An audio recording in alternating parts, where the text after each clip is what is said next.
This is the Powered Up Podcast, show 58. Recognize that there's commonalities between what is going on in your life and in your classroom to every other classroom in the country or beyond that. And I think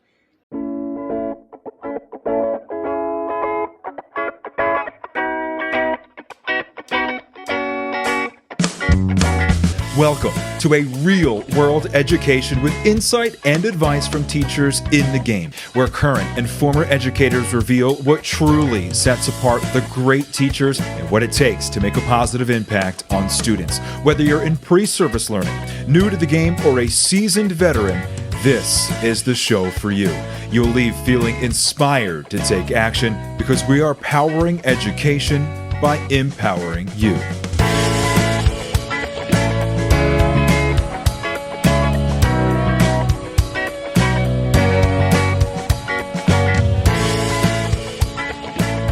Hey, what's going on, everyone? This is Ken Ehrman, host of the Powered Up Podcast, and I am here with my co-host, Mr. Matt in the Flesh Rogers. holy smokes. Matthew, Hey, buddy. this is fantastic. So Matt and I are recording in person together for the first time ever. We are seeing each other for the first time In 58 weeks. No, More longer than than that. that. 2 Way years. more than that. 2 years. Yeah. 2 years. We were together before COVID. I was running a graduate course that you enrolled in on Bloxels, Correct. and we went and had some sodas and Libations. appetizers Yep. at Applebee's. Snowstorm came, Correct. and that was all she wrote. That was and it. after that, it was not really a thing where we saw anyone No. for a long time. No. So we're in person together here. We are at the Pennsylvania Education Technology Expo and Conference, more formally known as P&C. So we're here together. We're here for a couple days of learning and exploring. And so we wanted to take the opportunity to, one, record in person because we've never done this. And two, just to talk about, should you go to conferences? I think it's an important conversation, so This is awkward. it's fine, right? So educators, we get used to working with our grade level peers and people in your building. Going to conferences is a totally different experience for educators. And, there's different tiers of why you go to conferences. And I What think was that's your important. What was your first conference? What was your first out of district? We'll say out of district professional development experience. That's how we could define a conference. That's a good way to put it. So I went to a conference on a trend that our school district was attempting, and it was one of those things that we were kind of exploratory learning about it, and we brought some of the attributes back. I think more than anything, I learned that conferences, the purpose of conferences are, tiered. You go as a novice and you soak up everything. You absolutely, it's overwhelming. You go as an intermediate level and you're recognizing, hey, there's some really good things that I brought on that added to what I already understood. Mm-hmm.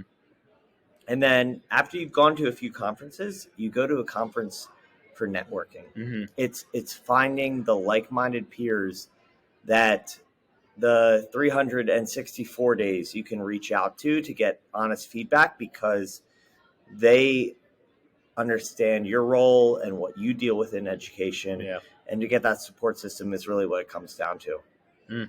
Yeah, that's a good point. I'm pretty sure my first conference was actually where we met.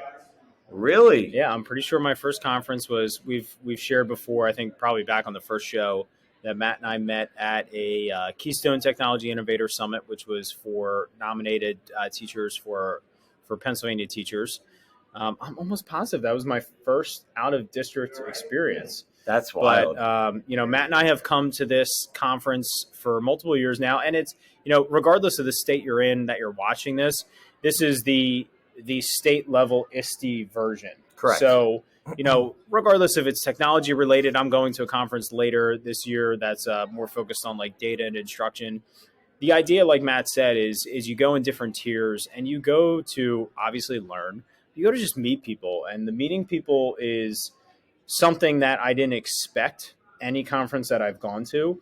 I'm not an extrovert. I love small talk. I love all these things, but the networking is something that I have to push myself out of my comfort zone a little bit, but it's something that I thoroughly enjoy.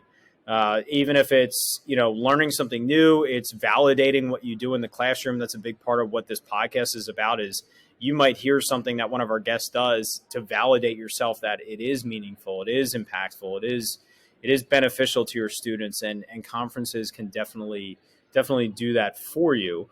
So, Matt, your first experience in going to a conference, what would you say were your biggest takeaways? So I think the biggest takeaways really are, keynotes serve a purpose. The purpose behind a keynote is to inspire, recognize that there's commonalities between what is going on in your life and in your classroom to every other classroom in the country or beyond that. And I think at the end of the day, what it comes down to is you get this perspective that you're all in it together. And that sets a tone for the rest of the conference of you're going in these sessions, again, talking about like-minded ideas, like-minded peers. You're choosing sessions that match what you want to grow in as an educator. And I think that's hugely important. I think that's the ultimate goal is, we do things in observations that are peer coaching and goal setting that aim to actually drive you to improvement. There's probably not a better place to go to than an actual conference that puts people that are already doing what you want to do in front of you, that allows you to feel like you can match that, or gives you that kind of direction on how you get to that end result. I would agree with that. I think the thing that a somewhat larger conference, now you might have smaller like ed camps and things that happen locally where there's maybe 50, 100, 200 teachers attending, and not to say those aren't worthwhile. We're at a conference now that has thousands of teachers across the state attending, and so we have the benefit of having a keynote. And keynotes are, if they're good, and today's was fantastic. It was Jimmy Casas. Keynotes can really just be a mindset changer, really inspire you. It's a palpable feeling to be in a room with potentially 1,000 people, and you're all feeling the same thing. You're all feeling the same passion towards educating, or the same empathy towards a story. And when you're in a room like that, it's a pretty cool feeling. I mean, I can think back to multiple keynotes that I've heard at this very conference where I don't want to say it's life changing, but you feel it. Like I can think back and remember what I felt like in that moment. So being at a larger conference like that, feeling those keynotes is definitely a huge piece. And then you get down to the sessions, and the sessions are a place where you're seeing something that you've never heard of. You're seeing something that you've potentially heard of, but you haven't had time to wrap your head around it. I remember I'm big on iMovie. I'm big on using iPads, and I sat in on a Apple session where they showed how you can now like dub in clips on iMovie by just hitting like one button versus back 5 years ago, you had to like split the clips, detach audio, and I was mind blown. I was like, oh my God, I can't believe that this is here. I had no idea. Yeah. So there's all those little pieces where you can walk into a session and you can learn something completely new that you had no idea, or you can be very aware of the topic and just hear one sentence that the presenter says and say, I never thought of it that way. And that one just quick mindset change can make you more efficient, more practical, or just, providing a better product for your students. But even hearing that one sentence, having the knowledge that you have, right, is, it changed the entire mindset that you have created that seems vast already. So to make a shift on a already big perspective goes so much further. I think, as a novice, it's super intimidating to go in. And I remember the first conference I went to of a large scale, it probably was this conference, P&C. I was trying to pick and choose what sessions matched. And it was, do I go a huge diverse route of, we look at VR here, and we look at Apple integrated apps here and we look at flipped classroom here, or do you kind of go in a track that feels like, hey, I'm going to get an introduction, then an intermediate course, and then an expert level kind of experience with that? It's really hard and to make that decision, but really at the end of the day, it comes down to what is going to be the benefit. And the benefit is as much you bring back to your classroom at the end of the day. So keynotes inspire, and then the sessions actually lead to the change in your classroom. And I think that's really powerful. And we've been really fortunate, both of us, to be on the receiving end, but also the presenting end, which I think, you go from that introduction, intermediate, hardly expert. We would never consider ourselves experts, but we've gone to this conference 6, 7, 8 years now to lead sessions and successfully and be looked to as, hey, we're going to represent this concept, has been a really powerful side of things too, that, that is the true sign that you feel like, we're no different than you. I think we just choose to speak about the experiences in our classroom with confidence and understanding that it may benefit other people. Yeah. I think that's the extent of it. Yep. So you're, in Pennsylvania, we have intermediate units that are in charge of providing programs, huge support to special education, and then also professional development. Those are like their big pieces for different, when we normally record those coughs always get cut out. So there's no dogs barking though. I know. That's a plus. So those intermediate units are in charge of a lot of things, but a big piece that they do is providing professional development and workshops to districts that are associated by county. So I'm sure every state has some capacity of version of that. So you have those pieces, but this is a next tier, not in terms of like being better than, but it's a larger conference. So these things are not free. Yeah. So you and I we've been here pretty much the same amount of years, but we've had very different approaches in being able to attend. Totally. And the only commonality in our approach is that we don't want to spend the money to be here. Completely. Because it can be expensive, and teachers should not be spending money to attend conferences consistently. Maybe you shell out a little bit, on your own here or there to pay for meals or pay for a small portion of it. But, your districts have funds and there's other opportunities. So Matt, why don't you talk about how you've attended this specific conference? I'm sure it can be applied to other state level.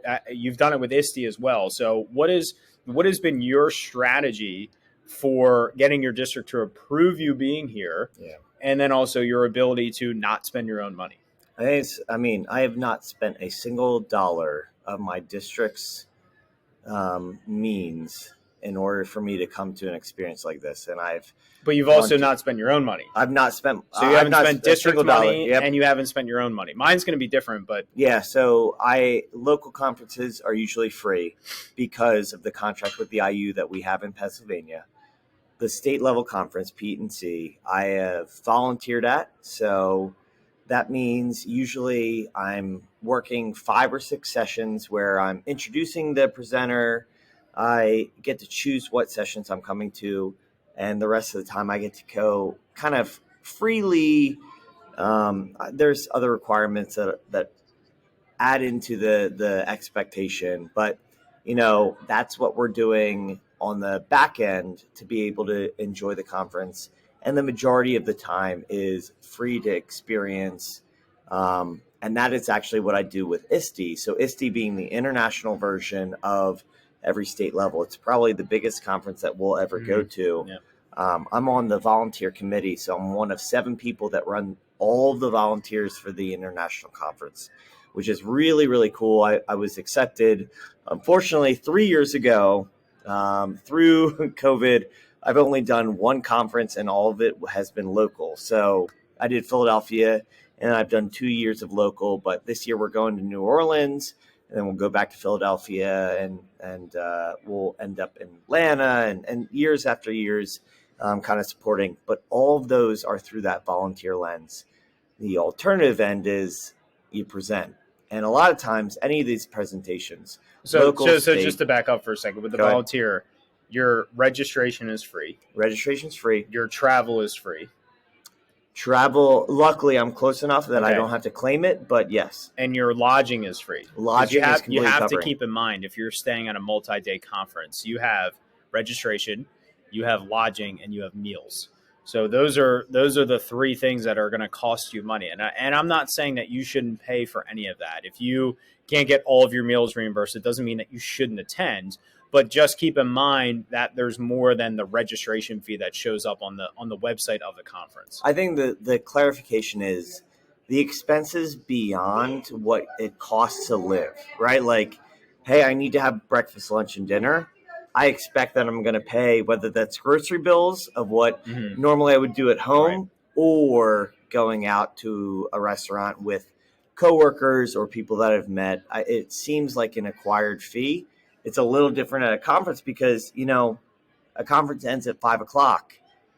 Well, if you're staying over, there's a lot of legitimate learning, and I mean legitimate learning and experience that happens from 5:00 until, we won't say what time it goes till, but that interaction with like-minded peers, and Right. you can hear in the background there's a lot of conversations about education, and we're recording this late into the evening. Correct.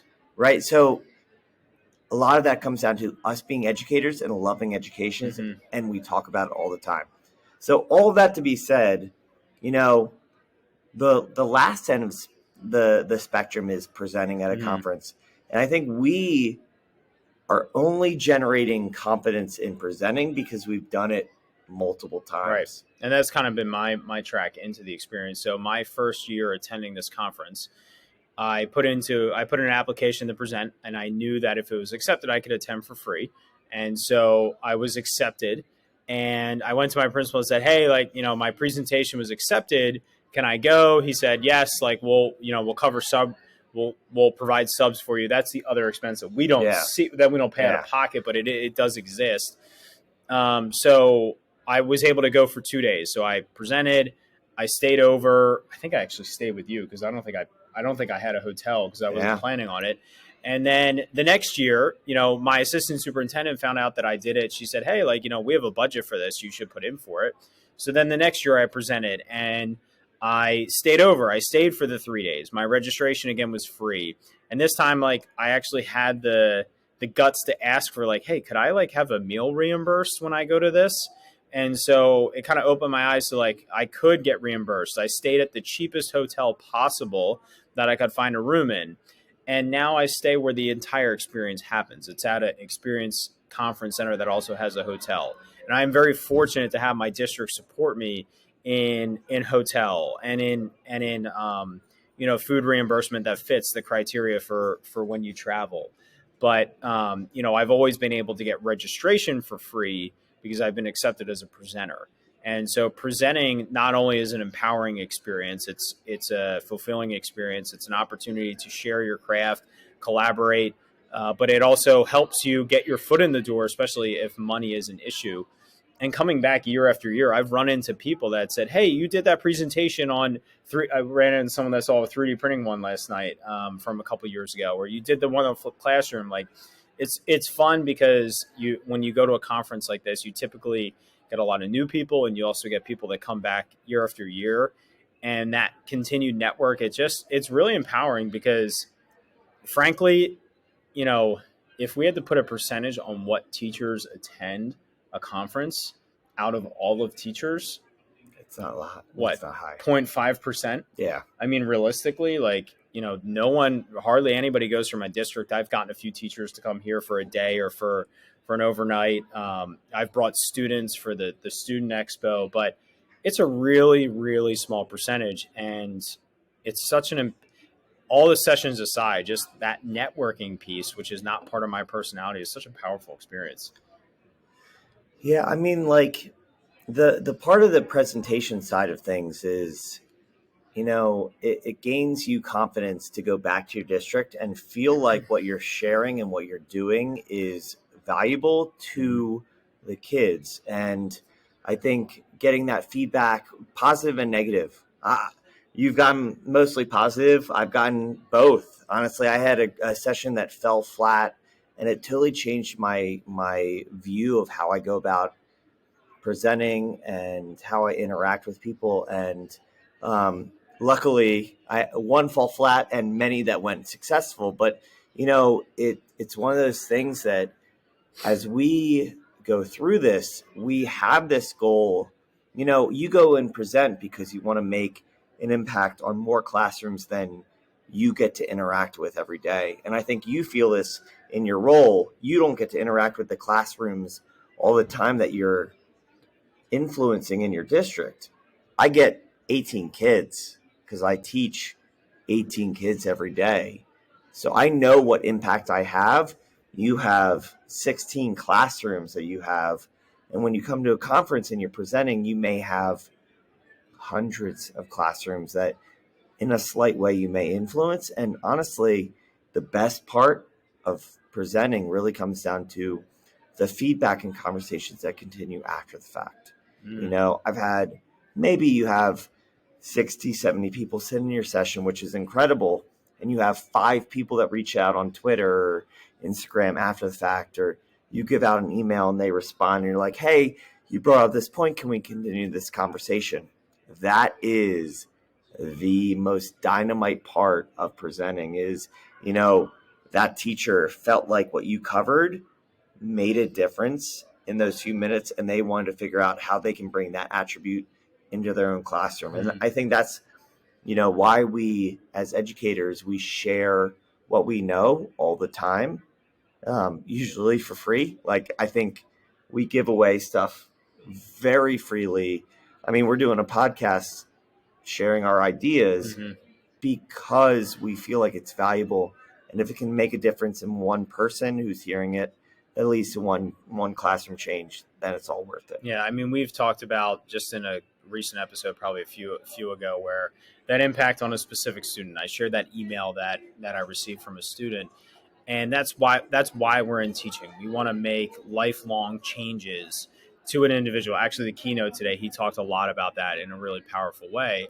Presenting can be a similar experience. I've had 2 people come up to me during this conference that said, I sat in your session, I was a part of your professional development training, last year, well, not last year, I wasn't here, but a couple years ago, 3 years or 4 years ago, and they're now presenting on a topic similar because of what they learned at my presentation. And that's that same gratifying feeling of, what I said had some sort of impact. I don't care. They're not saying, hey, 3 years ago, I learned from Ken Ehrman, follow him. I don't care about any of that. The fact that I had that conversation, that one-on-one conversation, they come up to me and said, hey, do you remember me? We met at Pete and C. Your session was great. I've done this since. That I've done this since is the part that I love to hear. And that's what I'm gaining from other presenters. That's what other people are gaining from me as the presenter. It's that camaraderie. It's that piece of you're not in this alone, because you do feel like you're on an island in your classroom so often. Put in a presentation title just to see if it sticks. Maybe you get accepted. My first session here at this conference, I think I had 8 people sit in. My second one, I had a room of 150 people. And it helped me build that confidence. And, as an instructional coach, that's a big piece that I do. I'm constantly trying to get teachers to run sessions with me. When a principal comes to me and says, hey, I want to run with this initiative, I want to run with this idea, my first response is, who in your staff is doing a great job with this, and will they present with me?